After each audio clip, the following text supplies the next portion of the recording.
Hi, y'all. It's Kat, co-host of Shuffle the Podcast, rebooted edition. I know some of you may know us, have heard me before a few years ago when we initially started Shuffle the Podcast. But I'm excited because we are rebooting it. We will be back bi-weekly episodes. And I'm also excited to announce that Hannah will be joining me as a permanent Shuffle the Podcast co-host. So that's fun. And I can't think of a better person to reboot Shuffle the Podcast with than you, Hannah. So welcome. Oh, thank you. I'm honored. Wow, I'm like so flattered. Yeah. And so for people who may not know, or maybe they're listening to us for the first time, you have been writing for ShuffleOnline.net for, I think, since last year, right? And then, you wanted to join me on this endeavor, but tell people a little bit about you, what you do, because you also write for other sites as well.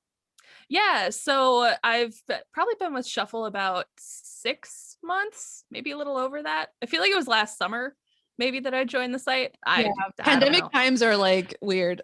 Yeah, time is a construct. I don't even know what day it is.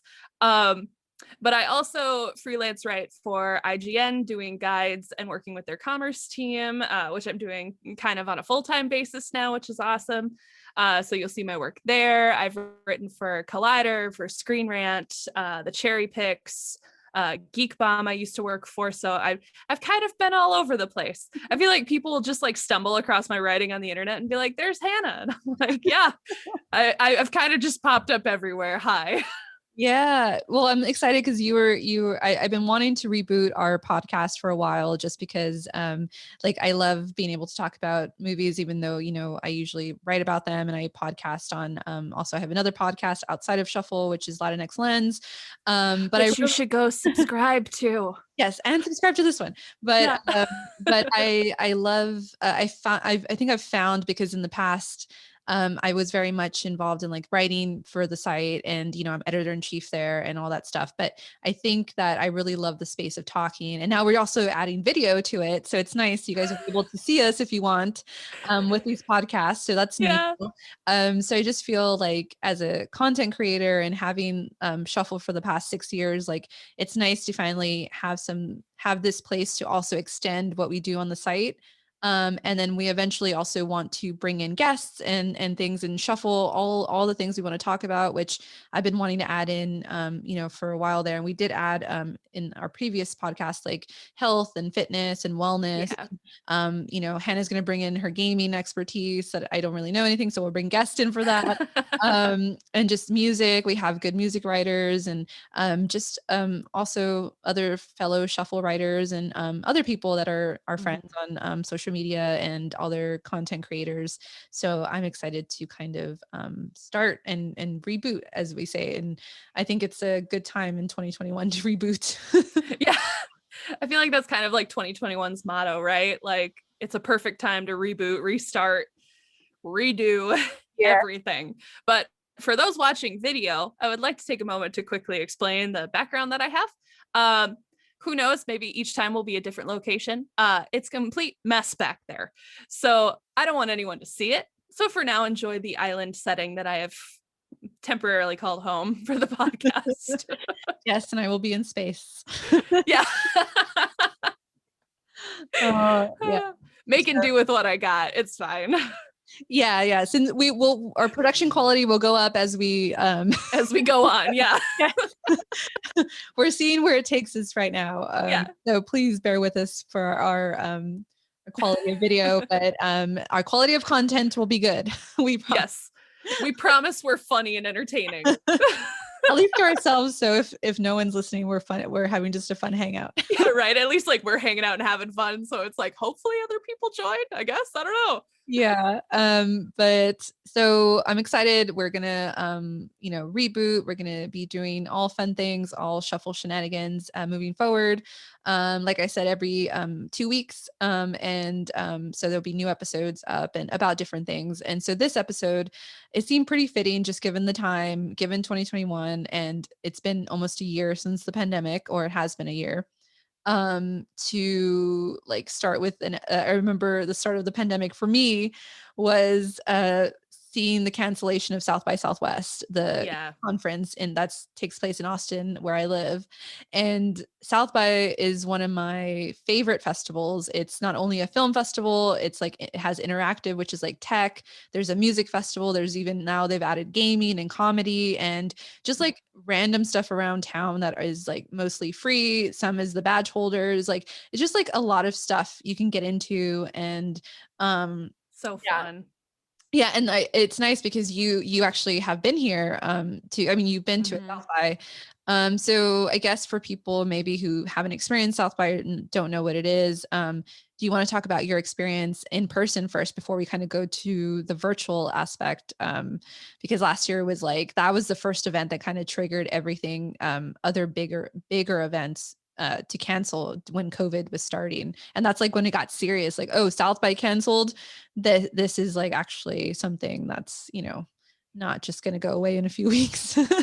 Yeah, and it was kind of a weird domino effect. It was South by Southwest, I think, that kind of, was canceled first. And then I remembered like San Diego Comic-Con was shortly after. And it was like all of these events just kind of snowballed into cancellations. It was really bizarre, but that was probably the saddest part for me was, I love South by Southwest and I love going to Austin and I love the environment. I think compared to Sundance, I really enjoy South by Southwest's energy.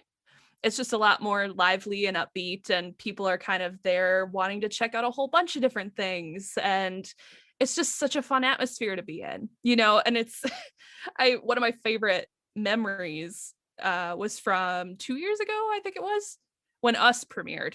Oh, yes. Yes. And I waited in line for 3 hours and it was so much fun because I was with the best group of people and everyone's just talking and hanging out and having fun with each other. And the time flies because everyone's just excited to see something new that's super hyped up and, really like talked about a lot.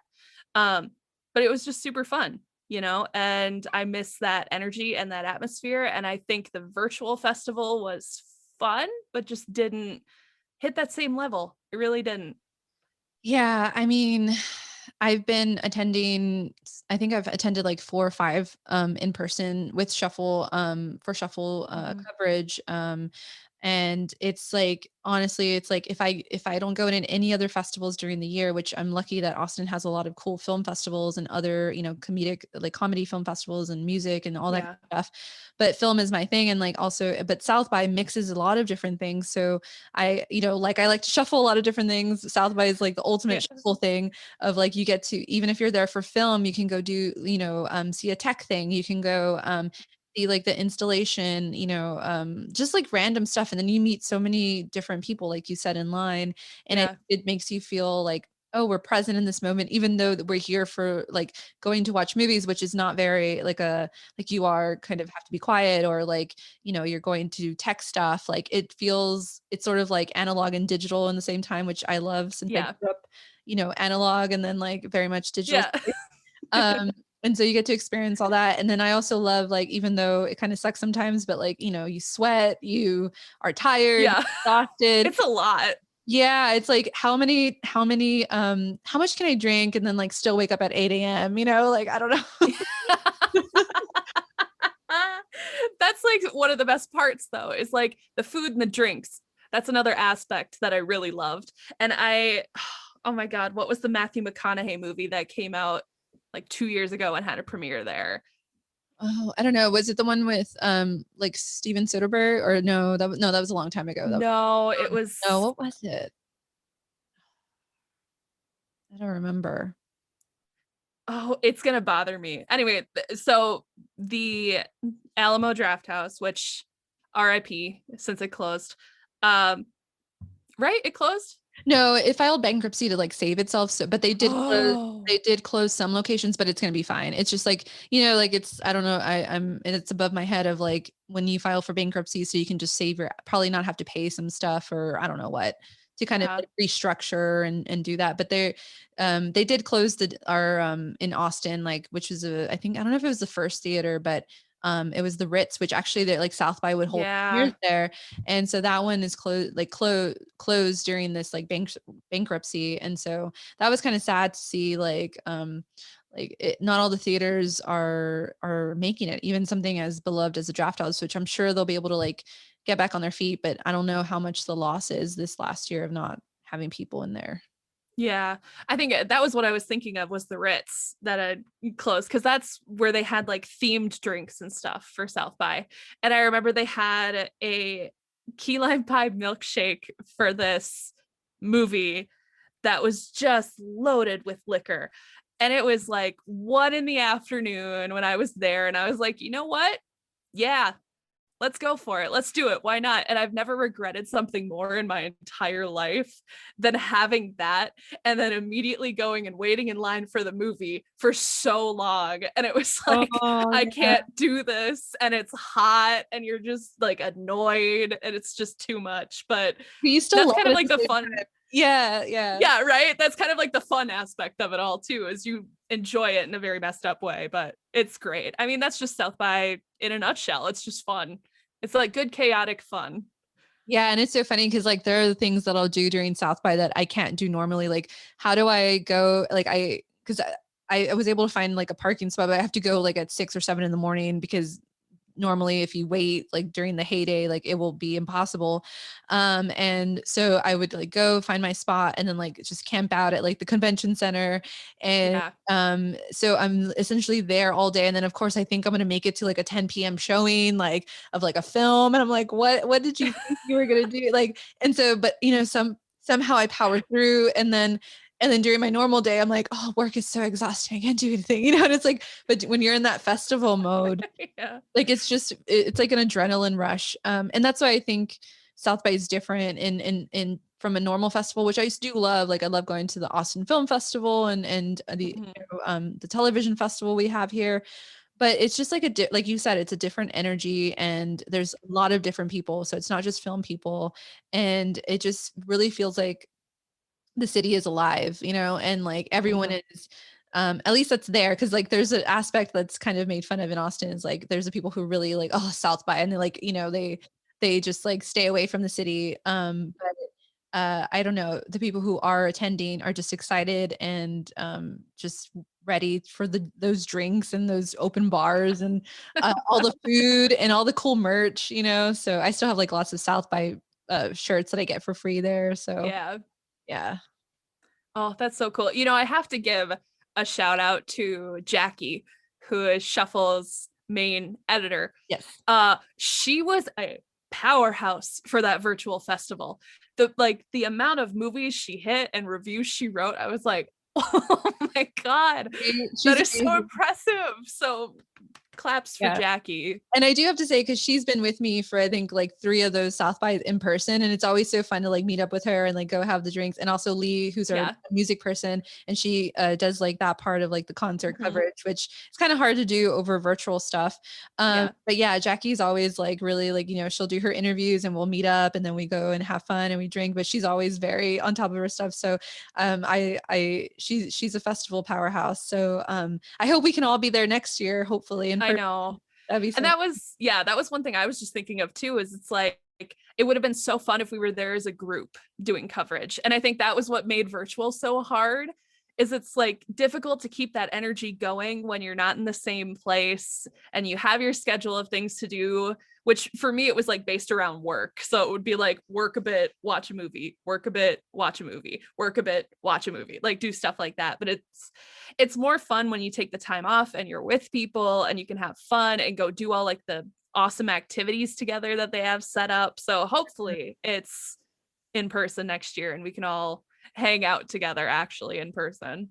Yeah, and I was going to ask you because I think this is something I've talked about maybe on other pods or just like in general and with people around me. But virtual festivals have been hard for me. Like ideally, it seems like it would be a film person's dream, which I think it has been for some people, like being able to stay home and like I love streaming, I love watching Netflix and I love all that, but I do feel like I've learned that maybe I'm not as like a homebody as I used to be maybe, or maybe it's just because of COVID too, is like, oh, I want to go do something. I want to go to the movies or I don't know what part of the why I'm feeling this way because I feel like I would have loved like when I was in high school or college to have these virtual festivals, but now I just feel like I don't know if it's also like having a full-time job, and like I can't justify taking time off for a virtual festival as much as I can for like an in-person where I'm going to get to Yeah. experience it. Not that it's less valid, and if you take time off, that's cool. But like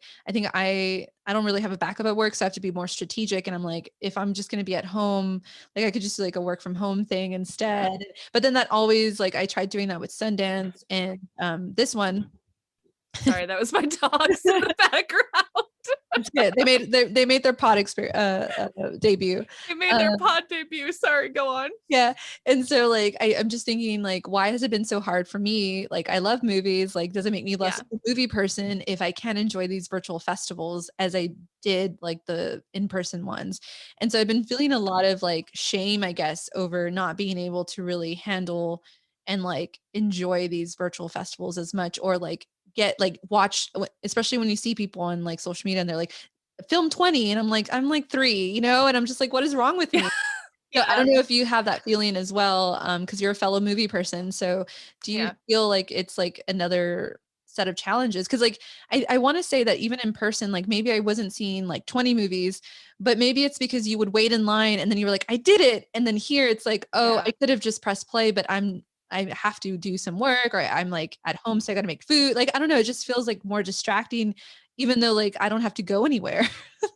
No, I actually dealt with the same exact feeling. And I think for me, it was, you know, having work to do and doing that, and, you know, taking care of my dogs and doing stuff around the house and all this stuff that you never really think of when you're on vacation, when you're on a trip, when you're doing stuff that's not at home.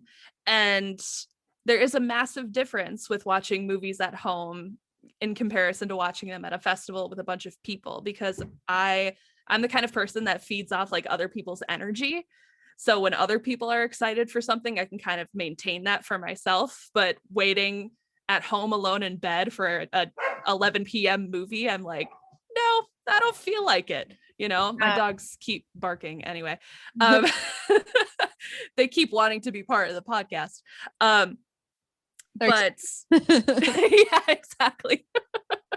But no, you make a completely valid point, you know, and in a way, I feel so grateful to even have the opportunity to go see a lot of these movies and to have this experience and to be able to get a pass and cover a festival like this. So I don't want that to get lost in what I'm saying. You know, I'm super grateful for it. I think energy wise, it's very different when you're doing coverage from home, because like you said, I mean, what are you going to tell people that you work for? Like, oh, I have a lot of movies to watch at home from the comfort of my bed. Like, I need to take this time off. Sorry.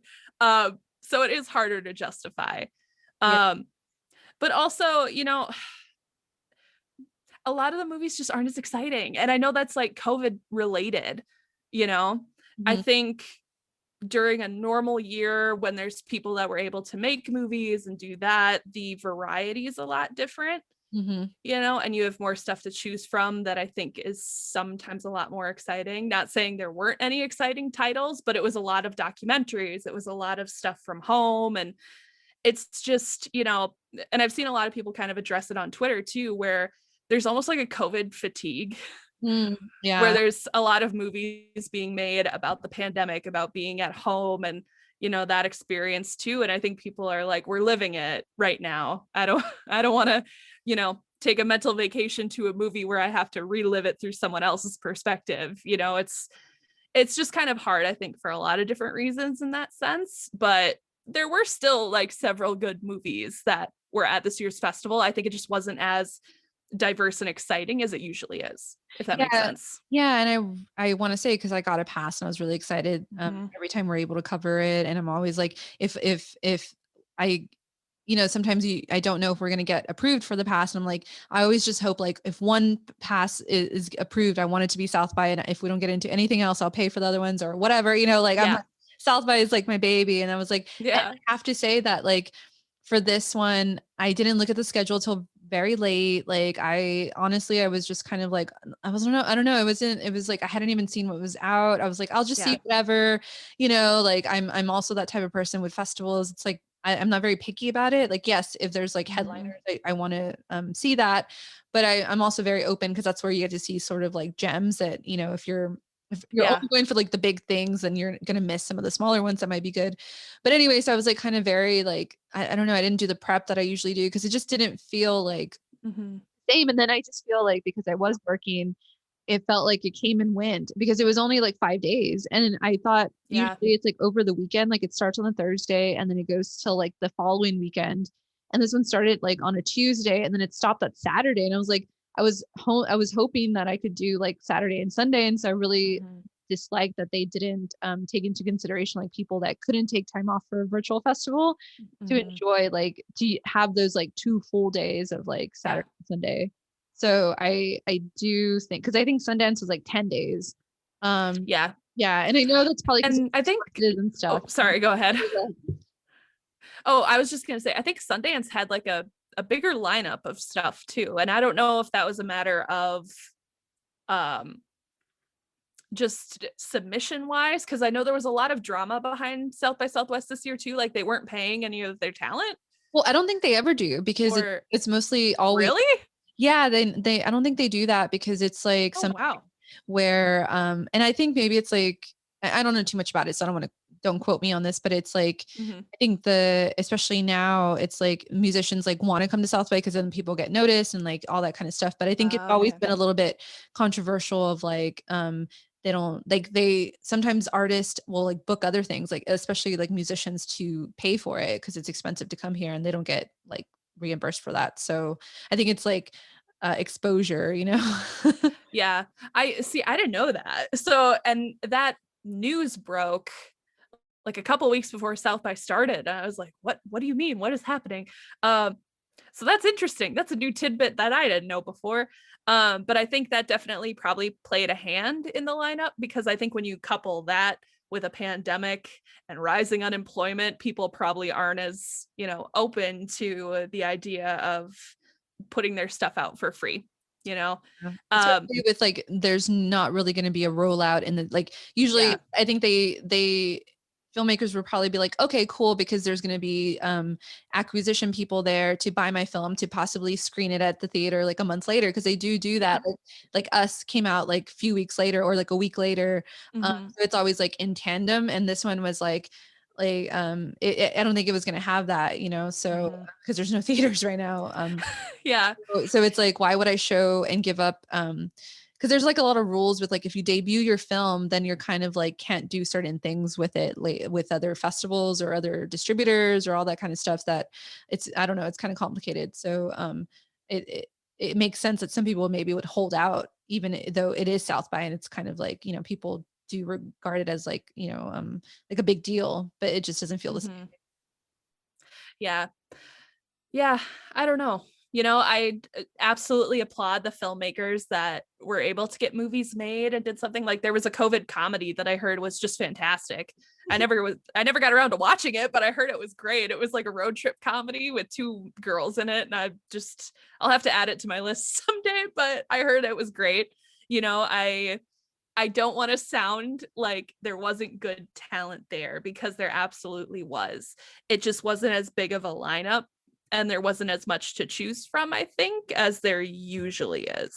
Yeah, and I do feel like with Sundance, they really made it more of an event. And it's weird because Yeah. South by is an event and it's always like honed in like and Mm-hmm. I just feel like there was something missing. And I think it's just it's kudos to like the effort that it takes because I can't imagine having to switch your model like within a year from like everything that you're used to doing and then like so I give kudos to even having this festival in any way Yeah. and they did try to do like Mm-hmm. panels and musician stuff and I honestly didn't have time like I was really sad because that's one of my favorite things is to like watch like some random panels or interviews and also some music stuff and I just couldn't even get to that part either because it was like so quick I Mm-hmm. didn't have enough time and so I yeah it just felt like very non South by just because I think Mm-hmm.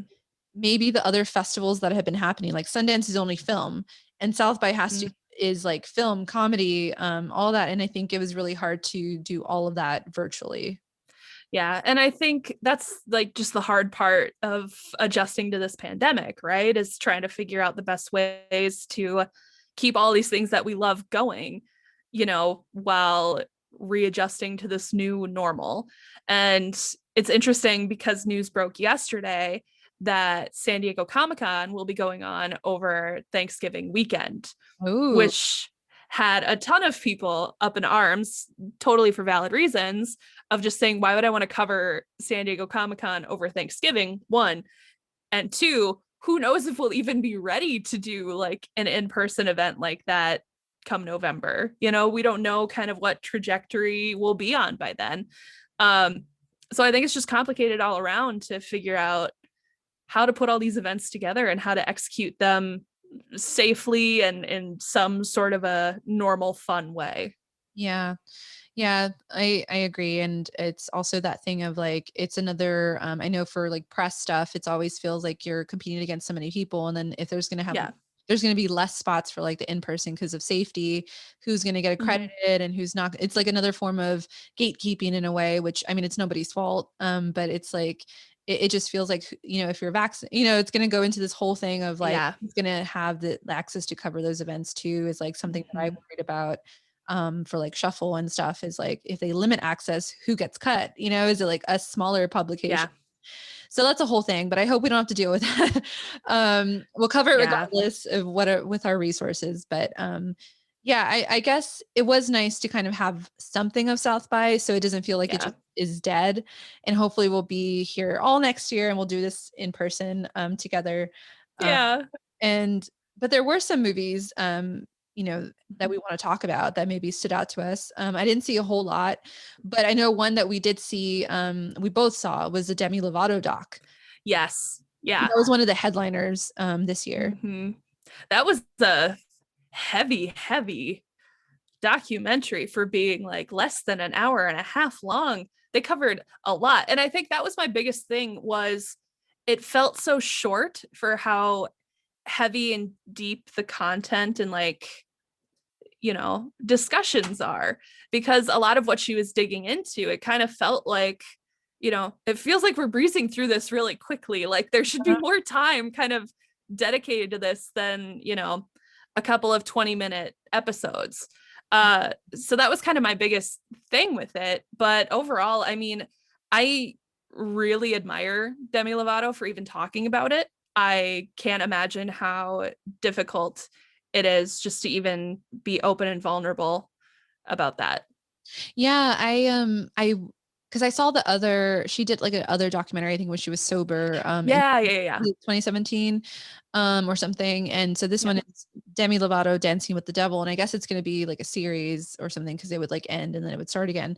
Mm-hmm. But it was all together for us.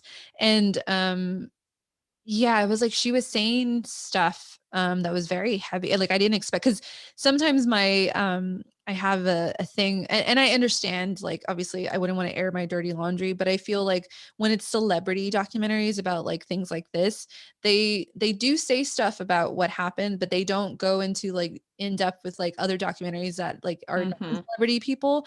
And so while they're revealing a lot, it does feel sometimes that it's not like as deep as you can go. And then it seems like, well, what's the point of this documentary if you're just being very vague, like, not that I want to know your dirty laundry, but you're here at a documentary, like that is Yeah. the point, to teach us something, to see what you learned or whatever, document this part of your life. But I will say that that was something that I appreciated with this doc, because I feel like she went to, do think she held back some things, but I do think that Yeah. she let out a lot of things, especially saying that, she's not sober anymore. And like a lot of like, Mm-hmm. I was thinking like, ooh, that's going to be kind of controversial, but like good for you to Yeah. like admit this, because there was, overall, I do think that it was sort of a good commentary on how sometimes you're just in the middle of like your Mm-hmm. recovery, or something like that. Like it's not all rainbows. Like I'm not like not sober Yeah. and then I'm sober. Like this is, I feel like something where it's in the middle. Like she could probably go back, a step. Like it felt like Yeah. it was a little uneasy watching it, because you're like, oh, I don't know if you're gonna have it, like, but then also like, hey, maybe you will. And so I think that's a lot of people, like the limbo is like, I feel like this documentary, and that's why I think I appreciated it, because the only way I can relate to it, I've never had like a drug addiction, but I have had like a food, Yeah. like where food is your comfort, and like there are some times where I feel like, oh, I got it under control. Mhm. Like, and it hasn't been anything like of disorder, or whatever, but I just feel like that's Yeah. the way I can relate to it. And it's just like, I know those moments where you kind of tell yourself like, oh no, I can have the one donut, or I can have this. And like, then you Yeah. like, so I was just kind of like, ooh, Demi, like, like, I've been there, girl, like in a Yeah. very different way, but like, so I think maybe it would make people uneasy to see this documentary about her, but I'm like, it's real. Like that's more realistic than Yeah. what you put out last time. Yeah, exactly. And I think that was, it's funny you bring up the uneasiness because that's exactly how I felt too. I was like, this feels like we're in like the middle of it. It's not fully there. Um, but I felt uneasy too watching it. I think a big thing for me that I enjoyed about it was the same kind of thing. I think it really talks about the complexity of addiction really well, and how it's not some, sobriety in any way is not like a straightforward path, or recovery isn't, like no one just goes start to finish and is like, boom, I'm good, Yeah. and I think they did a good job in that documentary talking about that, and talking about how layered it is and how many like off branches there are with it. And it's not just a normal straight path route towards it. Yeah. And even like Elton John was there and he was like, yeah, Yeah. you got to just be sober, and Yeah. it was like, I like that they had the contradictory voices too, because she thinks, and hopefully, I can't speak on her, whatever is going to work for her. But yeah, I think it's good for people to know, like, you got to find another way of recovery that works for you, Mhm. and it's because then I think also what she was saying is like, I was living this life and telling people like, it's this way, and then probably some people were taking that and be like, why can't I do that, and so like I feel like it might help Yeah. people who are really struggling and like having the, like, where she's at right now, and thinking like, oh, it's okay to like have my own version of recovery as long as I'm trying to do better for myself. So yeah, I really enjoyed it for that message, that Yeah. more realistic than what other celebrity docs I think sometimes have said. Yeah. It was interesting. I was on like a massive documentary kick, which was super fun at South by Southwest. And Yeah, I me also too. watched I it was so good. I love documentaries. I could watch them endlessly. But I also watched the Kevin Smith documentary Mhm. Clerk, How was which I that? think out of the 3 documentaries that I watched, that was my favorite. Okay. And I think just because, most of it, a large part of it was very lighthearted and very fun. And it's just, really, it dives into his filmography, which is just filled with so many like classics, and I always crack up and laugh because the mall that I worked at in high school is where they filmed Mallrats. Oh, cool. And so it's kind of fun to like watch that and hear him talk about it and be like, hey, I worked there like long time ago. Fun fact. But it was just a fun watch. And I think it was the one that I actually really was super invested from start to finish. And just kind of, when you enjoy something so much that you're like, I kind of don't want it to end because Yeah. I'm really liking it. Mhm. Um, Out of all 3, I think that was my number one. But I also watched the Tom Petty documentary, which I really, really enjoyed because I grew up with a family that would play Tom Petty. And so it was just kind of a cool look like inside the studio while he was making Wildflowers. And it was just really fun to watch. Yeah. So there was a good selection of docs to check out. Yeah, and I'll add the docs that I saw, because I saw, was it, let's see, Introducing Selma Blair, and Oh, I wanted to see that. yeah, and so she's an actress, or was an actress, but she was diagnosed with MS, and it's Yeah. there's no cure, and it's debilitating, but it's like, and she revealed her that she was diagnosed like I think a few years ago on Instagram, and so she's really like helped people, or like shared her story like for better or for worse, and like really shows like the downsides, and kind of like, I don't know if you know Busy Phillips, sort of, Yeah. Yeah. right? Yeah. Yeah, it's like these sort of like lesser known actors, but like they are very revealing, because I think like they don't, like I was saying, like sometimes the stars don't really, like celebrities don't are not very revealing, because I think if you're at a certain level, maybe it's like the mystery fate, I don't know, but Mhm. these folks, like they have nothing to lose, so it's like, Yeah. or I think it just makes it's made them more of a star than their actual work sometimes. But she was like, I don't know, I grew up with her, watching her in all the movies, and so I was like, it was really crazy when I saw that post a few years ago and like following her journey and like what she's been through. But I didn't really fully grasp because obviously with Instagram, you can only get like a few tidbits. And so this documentary really showed like how her speech stops if there's too many like things going on. And then her journey to do like stem cell stuff and how that doesn't really Yeah. didn't really or it's TBD on whether it works or not. And then also like a relationship with her mom that I think was like the main focus point, because I think the mom was like sort of like a stage mom or would say things that weren't very like nice, but she has to come to terms with that. And like I don't know, it was like very revealing, and I thought it was very brave of her to do that, like to kind of Yeah. put a voice. But she's like, if this is what I can do like to help people, like I want to do it. And then another one was Lily Topples the World, which was the domino art. Oh, yeah. I have to say, like that one made me cry a bit because it was like Oh, I love it. I would say like the most enjoyable one, I think, because other ones were very heavy. They were Yeah. all good, but I think that one was like one of my favorites because it was just so crazy to see this girl who had started like a YouTube channel, and she, just would like do this crazy domino like build structures, and then like she topples them and it creates its own art, and like she's made this whole like following. And now she was trying to make her own dominoes, and she's like 22.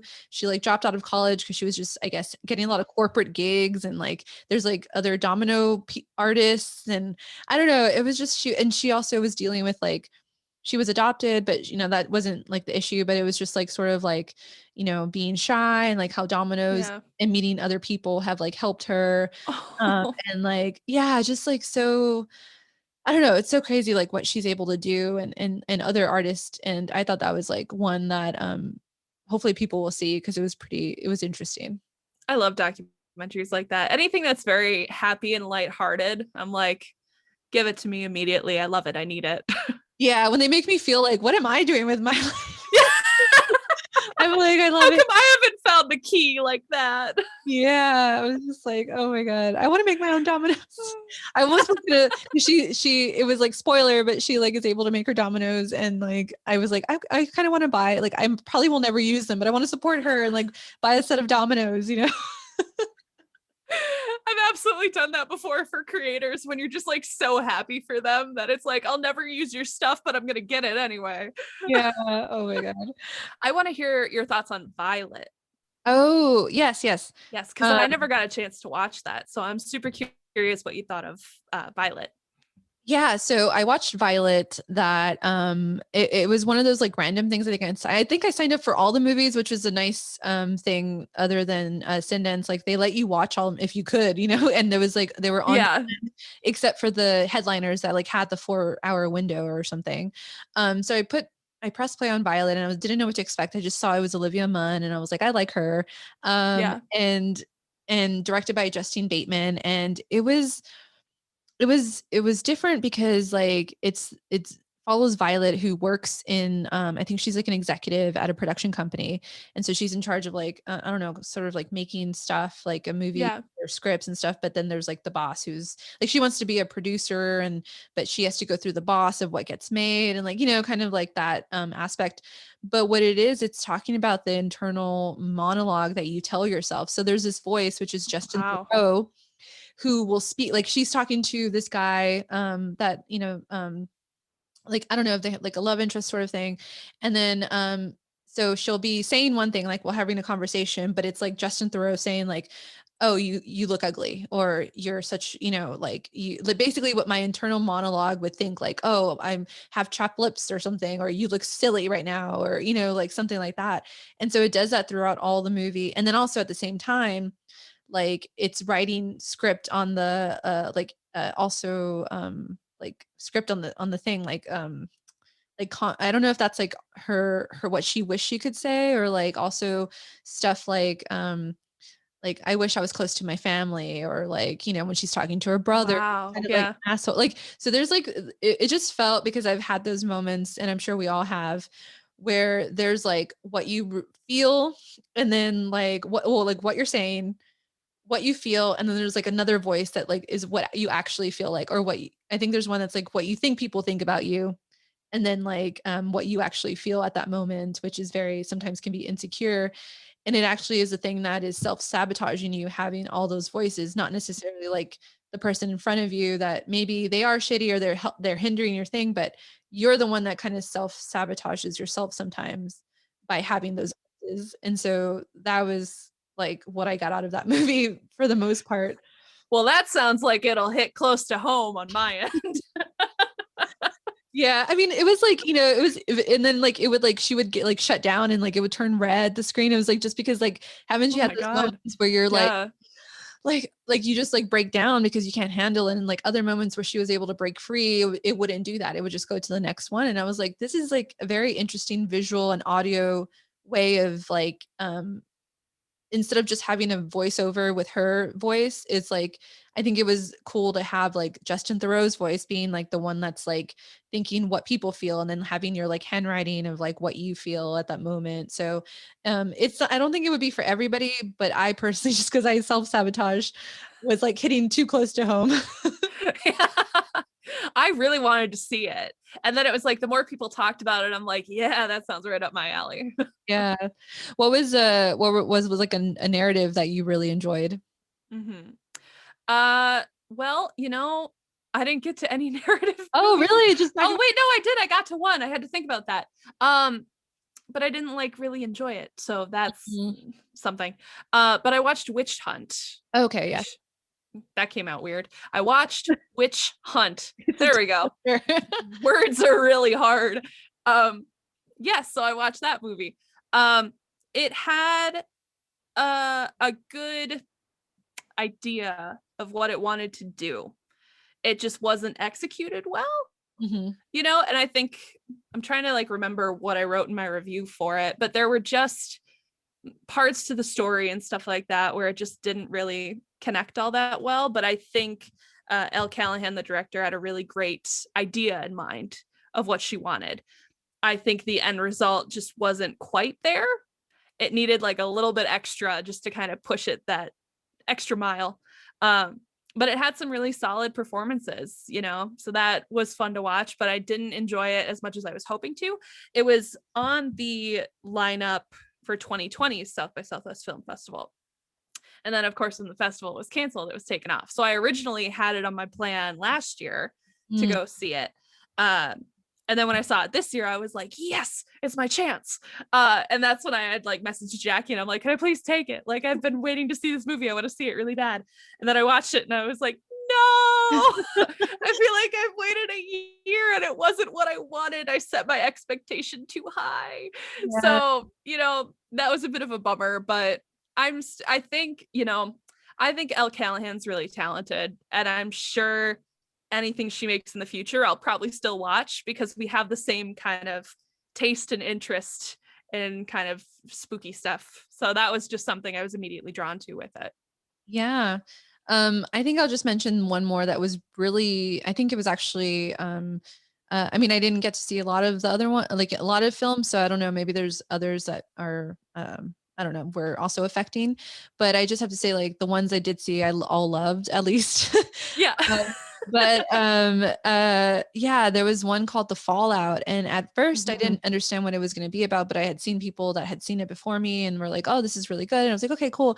And it starts off like any other thing, and it was funny because it had a line in there and it got me, and then like it changes because I didn't read the synopsis of it.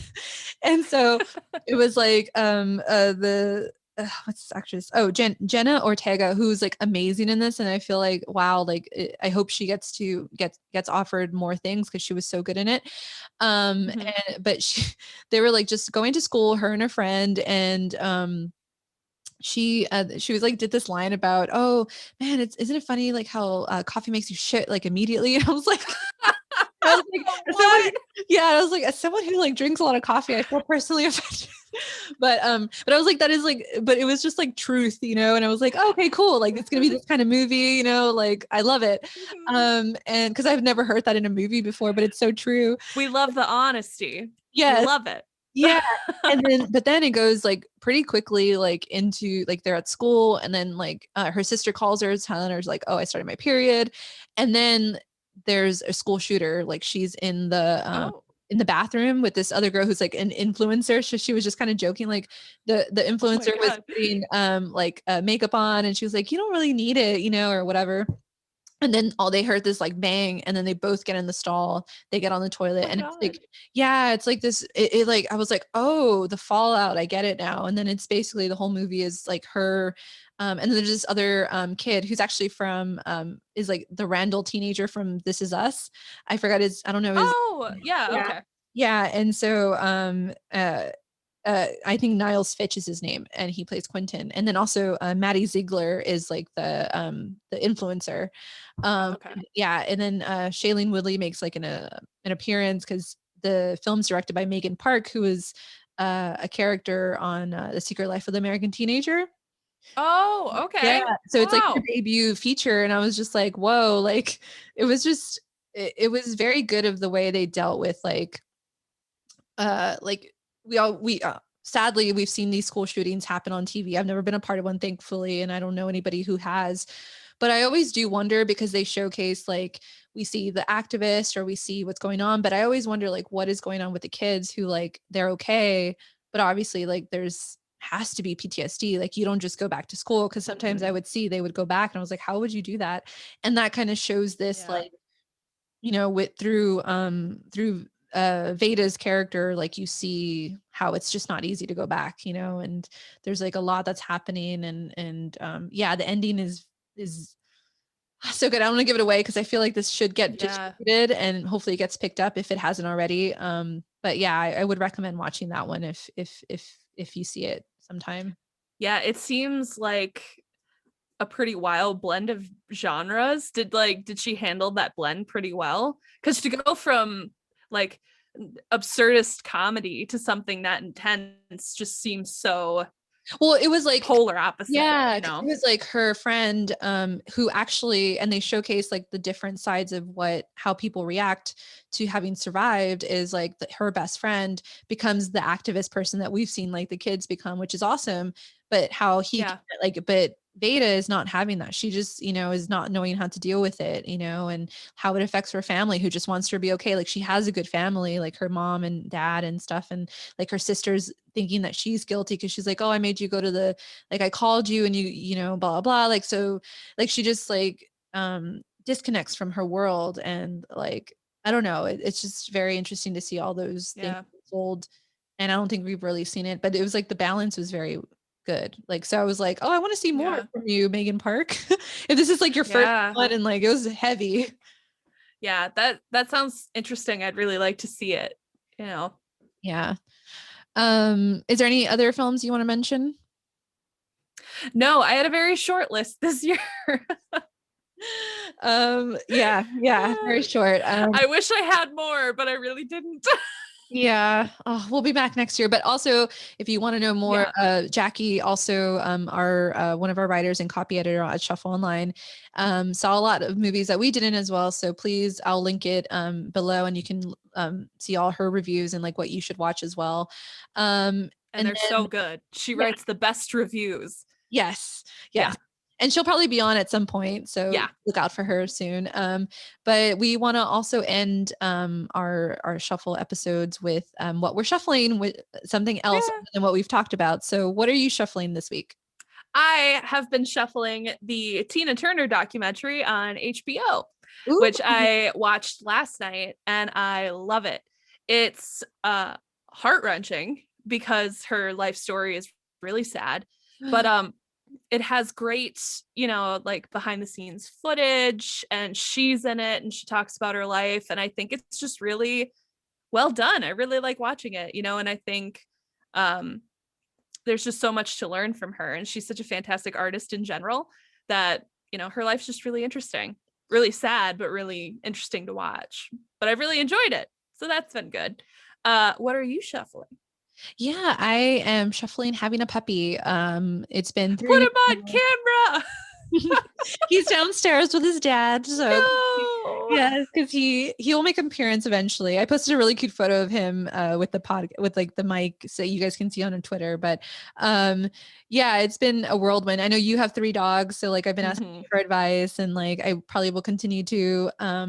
But yeah, I'm a new dog mom. I've had dogs growing up, but they weren't my responsibility, and they were like outside dogs. So like this is my first like official as an adult puppy. And yeah, it's been like a whirlwind for me in my head. Like we've been it feels like a new kid, but obviously that's more like responsibility, but it does like, it's a good kind of, I feel like like a test of like what kind of person you are under like taking care of this dog.